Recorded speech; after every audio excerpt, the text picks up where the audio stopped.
faithfully conveying value by interpreting great books from around the world.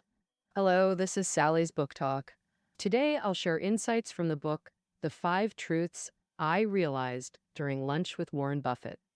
The subtitle is A Journey of Discovering Wealth, Wisdom, and the Transformation of Value Investing. The event of having lunch with Warren Buffett, known as the Stock God, began in 2000. Specifically, it's an annual auction where the highest bidder dines with Buffett at a steakhouse in New York. All proceeds go to charity, and there are 7 lunch seats available. The bidder can invite others to join the lunch. Bidders are often big names from various fields, and Chinese figures are also present, including Duan Yongping, former chairman of BBK, and Zhao Danyang, founder of the Cheesy Heart Fund, dubbed the godfather of private equity.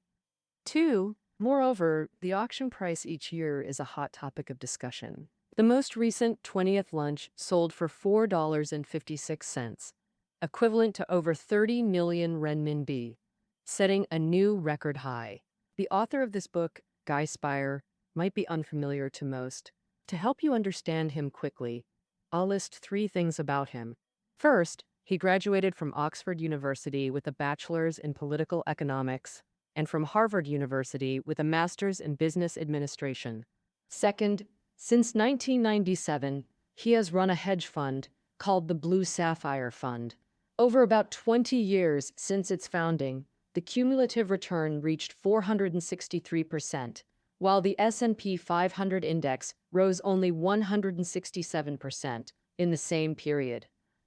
Third, in 2008, he and another investor, Monish Pabrai, won the auction for lunch with Buffett for $650,000. After hearing these 3 things, you might sketch a general image of him.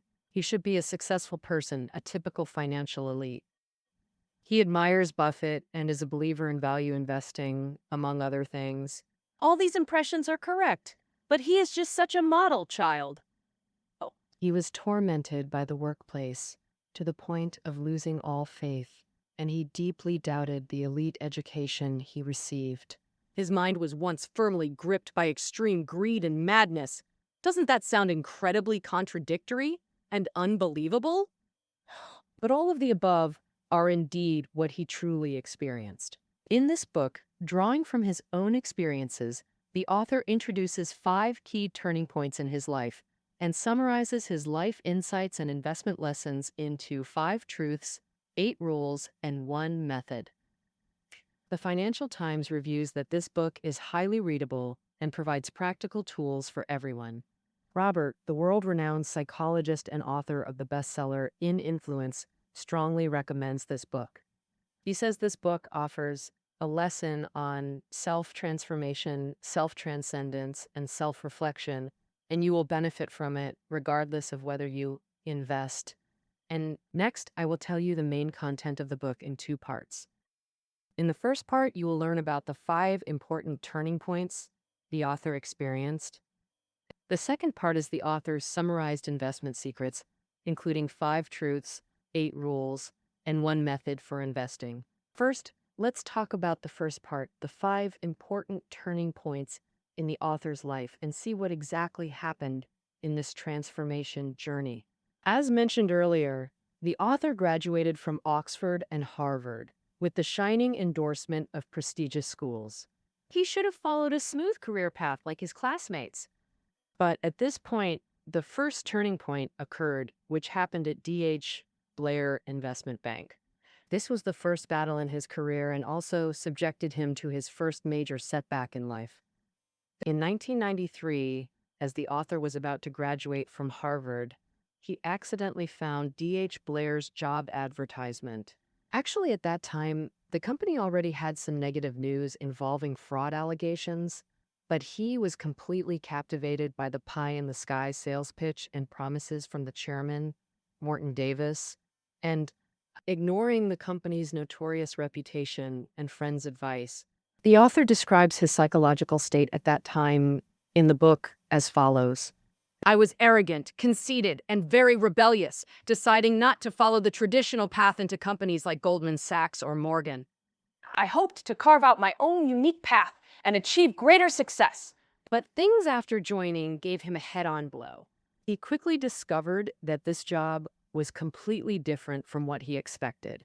First, his career was blocked. To become an investment banker, he needed to secure projects. But in reality, companies with quality projects would choose to work with big institutions like Goldman Sachs or Morgan, and there was no chance for a small, poorly reputed firm like Blair. So, second, he faced serious ethical challenges. For example, his company would package poorly performing businesses, help them go public through fraudulent means, earn a large amount in underwriting fees and stock trading fees, and sell them to ordinary investors who knew nothing about it.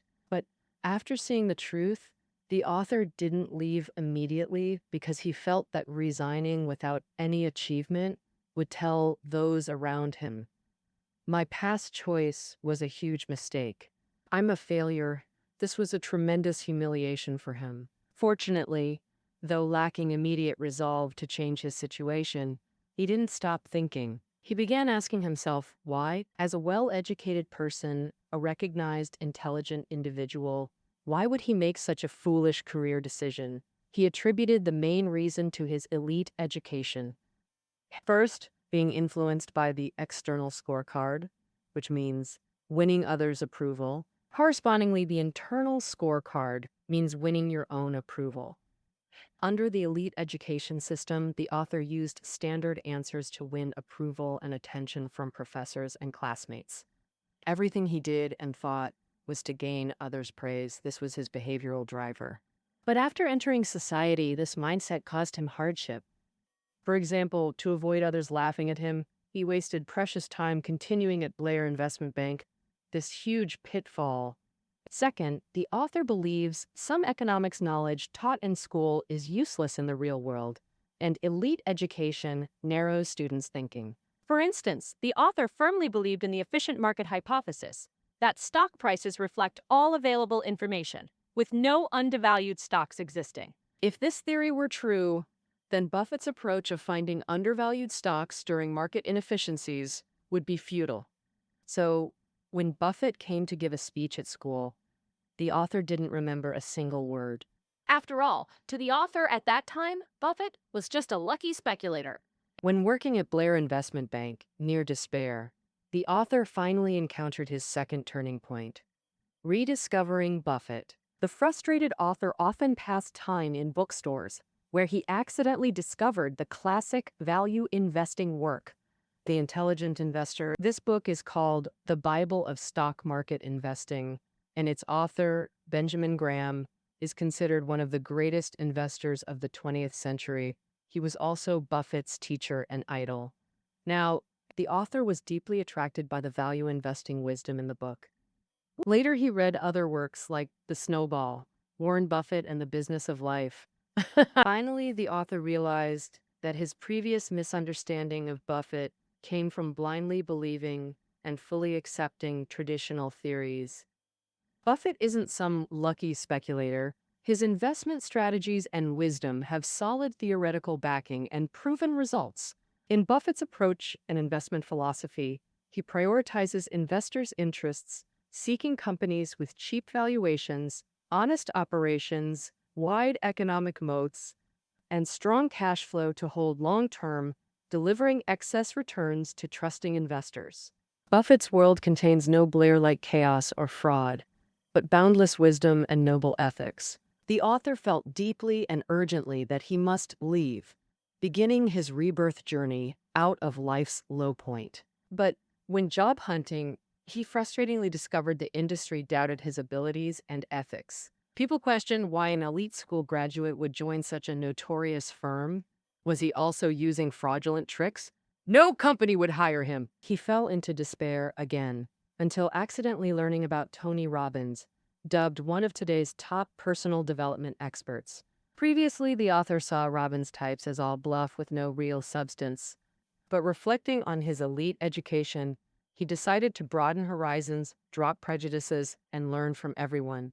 This became the unexpected yet crucial third turning point. By chance, he attended Robbins' San Francisco seminar, Unleash the Power Within.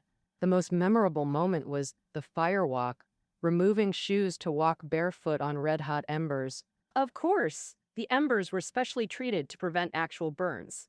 But this little trick helped participants grasp the meaning and joy of breaking limits, conquering fears, and moving forward. He then guided his life by this principle, no longer wallowing in self-pity or escaping through entertainment. He took concrete actions, joining the Securities Analysts Association, simulated trading, reading finance materials, and connecting with top value investors. After careful consideration, he finally decided to start his own business. He founded his own hedge fund, the Sapphire Fund, with the first managed money coming from his father's support. But he quickly proved his ability with outstanding investment performance. His reputation kept growing, and the fund's size expanded continuously. From an initial $1 million, it grew to $50 million in 5 years. Wall Street started noticing this investment prodigy, with lawyers, analysts, brokers, and salespeople flocking to him.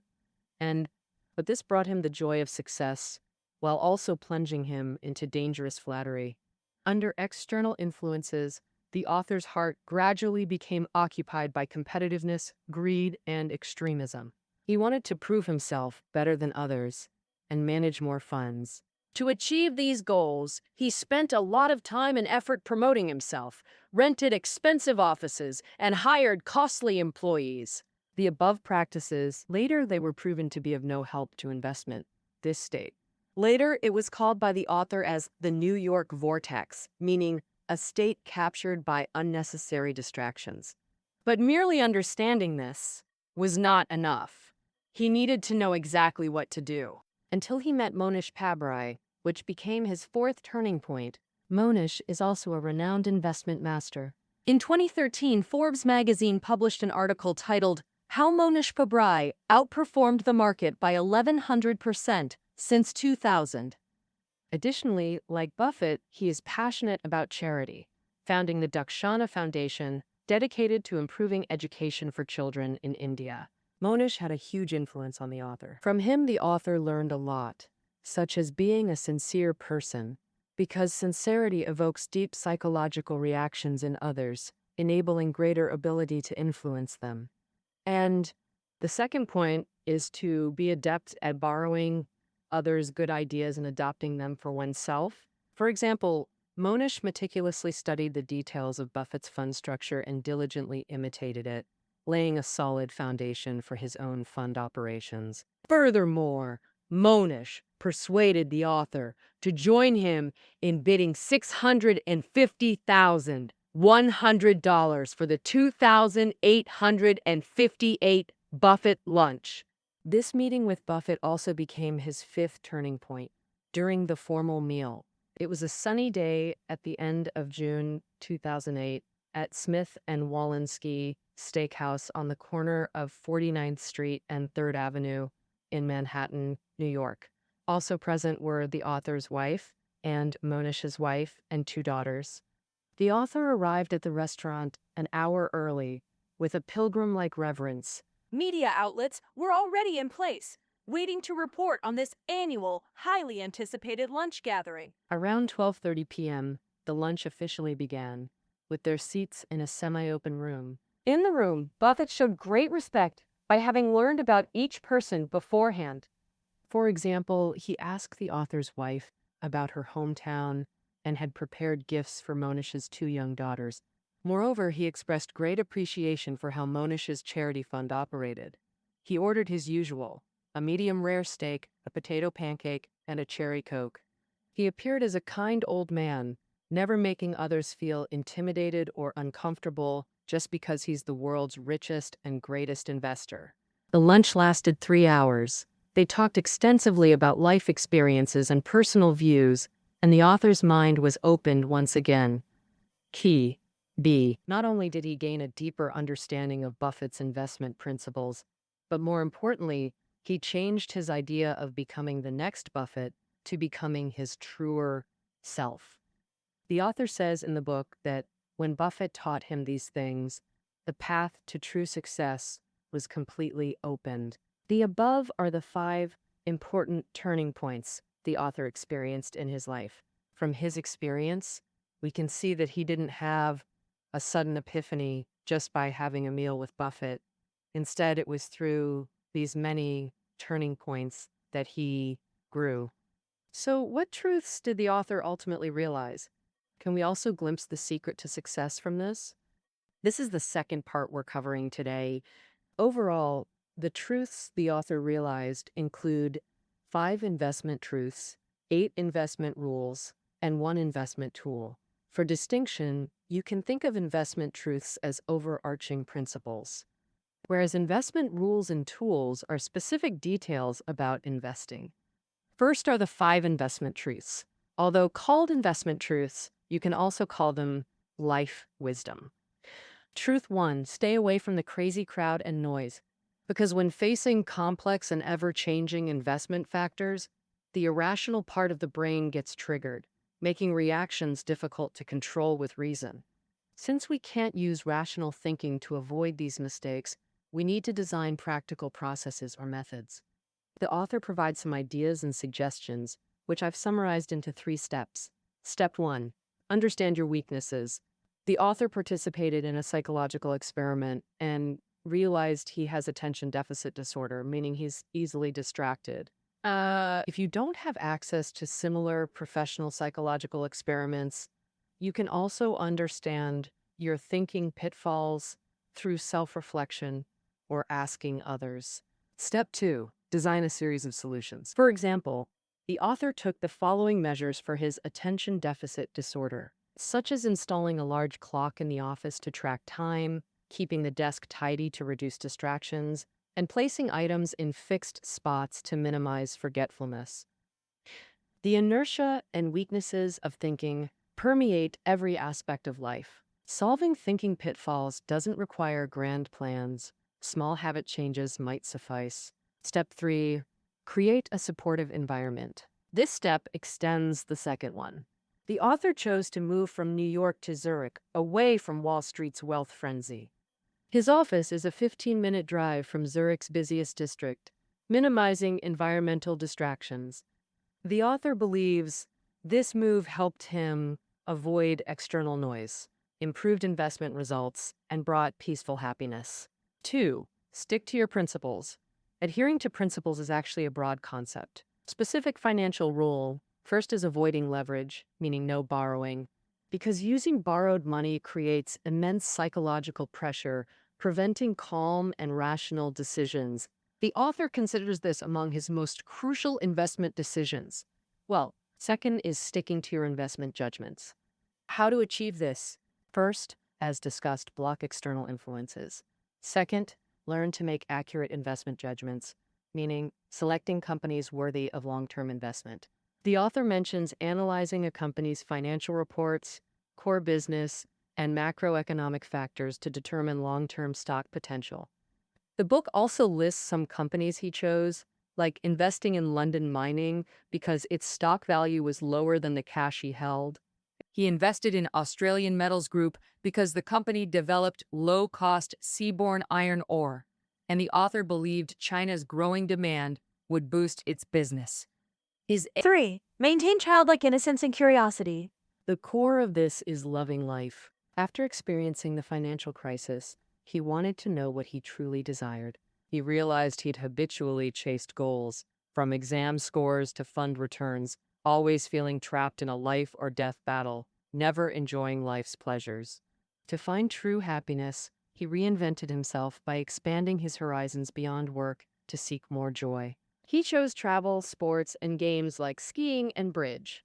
From these activities, he learned tactical skills and thinking habits like probability, strategy, and information asymmetry in bridge, greatly benefiting his investments. More importantly, he understood life isn't a battle but a journey. Approaching it playfully makes things fun and light. 4, cultivate and maintain valuable relationships. As the saying goes, near vermilion, you turn red, near ink, you turn black. Something most people deeply relate to. The author shares advice for building quality connections. Join or create groups, Treat everyone sincerely, learn to judge character, and reserve time for a select few. Regarding judging character, he has his own methods. For hiring, he abandoned traditional ads, resumes, and interviews because many applicants hide flaws, making them hard to detect. Instead, he observes behavior in unguarded settings. Operations Director Cindy was discovered this way. At a dinner, the author saw Cindy gracefully resolve an awkward situation and immediately decided to recruit her. He also avoids mysterious people, believing they excel at hiding their true selves. Fifth truth, be true to yourself. For example, the author abandoned the idea of becoming a second Buffett, instead focusing on being the best version of himself. This inner change brings peace and fulfillment. Helping people correctly handle life's successes and failures could be called the ultimate reward on the path of self-growth. The above are the 5 investment truths summarized by the author, which can also be considered the core content of life wisdom. Now, let's narrow our focus to investing itself. Based on his experience, the author distilled 8 rules. For easier understanding, I've consolidated these into 5 rules, introducing them across 2 dimensions: pre-investment and during investment. Before investing, you need to follow these rules. First, don't let self-interested parties influence your investment decisions, mainly meaning rejecting sales pitches like stock recommendations, research systems, news subscriptions, etc. Additionally, executives of listed companies are hidden salespeople. The information they provide is likely biased. Truly, while this approach might miss a few good suggestions, considering time and energy costs, outright refusal is the better choice. Second, research investment information in the correct order. Neuroscience shows the first information entering the mind is most easily accepted, making research sequence crucial in investing. The author's method. Start with the most objective information, like company annual or quarterly reports. Then review less objective documents like earnings reports and news. He rarely reads brokerage research reports, skimming them only after primary materials, just to understand Wall Street's views without letting them influence him. The reason: research reports are Wall Street sales vehicles. Their conclusions shouldn't be trusted lightly. Post-investment also requires rules to maintain rationality. First rule: avoid market noise. Don't constantly check stock prices or trade during market hours. For value investors relying on intrinsic value analysis, most price movements are unnecessary noise, yet flashing prices trigger action urges and instinct requiring massive energy to resist. The author checks prices weekly. For personal accounts, only quarterly or annually. Similarly, avoid trading during market hours to prevent fluctuating prices from influencing your buy or sell decisions. The author typically emails his broker after market close, instructing trades for the next day. The second rule: don't publicly discuss your current investments. Once we make public statements, it becomes psychologically difficult to reverse ourselves. The author illustrates this principle's importance with a painful experience. And in 2003, he bought shares of an education company. The stock price increased 7-fold in 18 months. In an interview, he touted this investment as a success story, making him reluctant to sell when he later realized it was overvalued. Because selling would mean retracting his publicly stated view. Later, the stock price halved. The past extraordinary gains vanished like smoke. As ordinary investors, we rarely have opportunities like giving interviews. But recall, if you've ever revealed your investments or views on forums or to friends, did this create pressure affecting your investment decisions? If so, try stopping this to create a more rational investment environment. The third rule: when a stock you bought falls, don't sell it for 2 years. This might sound counterintuitive. The author set this rule for 2 reasons. First, falling stocks trigger regret and self-doubt, affecting rational decisions. This rule effectively counters that psychological pressure to avoid impulsive selling. Second, it forces more caution when buying. Finally, the author dedicates a chapter to a highly effective investment tool: the checklist method. Checklists originated in medicine. In 2007, Dr. Atul Gawande published an article titled The Checklist in the New Yorker magazine. The article explains that modern medical rescues are so complex that even top doctors make small errors or overlook details, endangering lives. In response, an ICU specialist designed a checklist, writing all critical rescue steps on paper for systematic execution. It sounds incredibly simple, but this method is highly effective, significantly reducing patient mortality rates. Monish, after reading Atwell's article, he quickly recognized the connection between this method and investing. He organized a group of investors to jointly discuss and create an investment checklist, recalling mistakes made by themselves and others, while deeply analyzing the causes. And the same part, for example, during the 1990s, the US stock market experienced a tech bubble where internet-related company stocks soared wildly, but the bubble eventually burst in the early 2000s. One company called Court Furniture profited greatly during the bubble by leasing furniture to tech companies. Buffett's Berkshire Hathaway bought Court Furniture stock in 2000, but this investment later proved to be a mistake. The error lay in overlooking the indirect impact the tech bubble burst would have on this company. And now, after serious discussion and research, they developed their own investment checklist. Now, hearing this, you're probably curious about what this checklist contains for reference. But the author reminds us that the greatest feature of an investment checklist is personalization. It should reflect the user's personality traits and personal experiences. For instance, the author himself opposes heavy borrowing and isn't attracted to highly leveraged companies. Therefore, he doesn't need many debt-related items on his checklist. But Monish cares less about debt, so he needs prominent reminders on his own checklist. The content of an investment checklist for highly leveraged companies varies completely by individual. And then, if you want to try this method, you must conduct thorough analysis yourself. It's hard to delegate to others. So, how exactly should you create a checklist? I've summarized the author's experience into 3 steps. First, carefully recall the entire process of a specific failed investment. Pay attention to recalling as many details as possible. Second, analyze the mistakes made, whether you overlooked critical information or were influenced by external factors. Third, design checklist precautions addressing these mistakes. These precautions should be highly targeted and directly actionable. For example, the author cites 4 cases in the book, each yielding distinct checklist precautions. The precautions are: 1. Check whether company executives are distracted by personal troubles, like divorce. 2. Pay attention to whether the company can bring positive impact to its upstream or downstream partners and society as a whole. 3. Pay attention to whether the company relies on the credit market. 4. From an absolute valuation perspective, check if the company's stock price is severely overvalued. As we can see, these are highly detailed and actionable items. Therefore, an investment checklist isn't just about simple questions like, is this stock's price-to-earnings ratio too high? Or, are this company's policy risks significant? Such generic checklist questions only truly work when born from deep analysis of your investment history and personal traits. Creating a checklist may be complex and time-consuming, but once completed, it becomes your unique investment think tank. All right, that covers the main content of this book. In this book, the author introduces effective investment principles and methods while sharing his life journey and inner reflections.